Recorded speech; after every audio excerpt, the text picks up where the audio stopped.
पुराने कुएं की आवाज। डरावनी हॉरर स्टोरी रात के ठीक 12 बजे थे। गांव के हर घर की लाइट बंद हो चुकी थी। सिर्फ एक घर में रोशनी जल रही थी, राघव के घर में। राघव अपनी दादी के कमरे में बैठा था। बाहर तेज हवा चल रही थी और खिड़की अपने आप थक थक थक कर रही थी।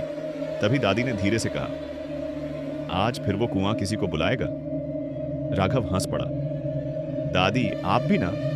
ये भूत प्रेत कुछ नहीं होता। दादी का चेहरा अचानक डर से सफेद पड़ गया। उन्होंने कांपती आवाज में कहा, तेरे दादा भी यही कहते थे, और अगले दिन उनका शव उसी कुएं से मिला था। कमरे में अचानक सन्नाटा छा गया। राघव पहली बार थोड़ा डर गया। गांव के बाहर एक बहुत पुराना कुआं था, जिसके बारे में कहा जाता था कि रात 12 बजे वहां से किसी औरत के रोने की आवाज आती है। जो भी उस आवाज के पीछे गया, वो कभी वापस नहीं आया। लेकिन राघव को इन बातों पर भरोसा नहीं था। उस रात उसने तय किया, आज सच पता करके रहेगा। अपने दोस्त मोहित को साथ लेकर वो दोनों टॉर्च लेकर गांव के बाहर पहुंच गए। जैसे जैसे वो कुएं के पास जा रहे थे, हवा ठंडी होती जा रही थी।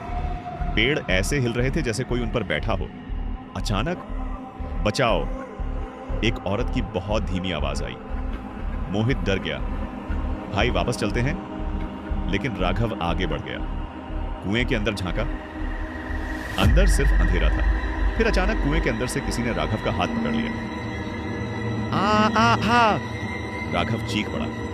दोनों भागने लगे, लेकिन तभी मोहित रुक गया। उसने देखा, कुएं के पास एक औरत खड़ी थी। सफेद साड़ी, लंबे काले बाल और चेहरा पूरा जला हुआ। उसकी आंखें बिल्कुल सफेद थीं। वो धीरे धीरे मोहित की तरफ बढ़ने लगी। मोहित का शरीर डर से जाम हो गया। औरत उसके बिल्कुल पास आकर फुसफुसाई, तुम लोग फिर आ गए। अचानक उसकी गर्दन 180 डिग्री झुक गई। मोहित डर के मारे बेहोश हो गया। सुबह जब गांव वाले वहां पहुंचे, तो मोहित अकेला पड़ा था। राघव गायब था। सिर्फ कुएं की दीवार पर खून से लिखा था, अब अगली बारी तुम्हारी है। उस दिन के बाद मोहित कभी ठीक नहीं हुआ। वो हर रात एक ही बात बोलता था, कुएं में अभी भी कोई जिंदा है।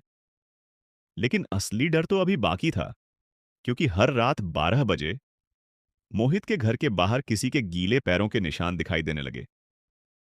और एक रात मोहित अचानक गायब हो गया। उसके कमरे की दीवार पर सिर्फ एक लाइन लिखी थी, अब कहानी खत्म नहीं हुई।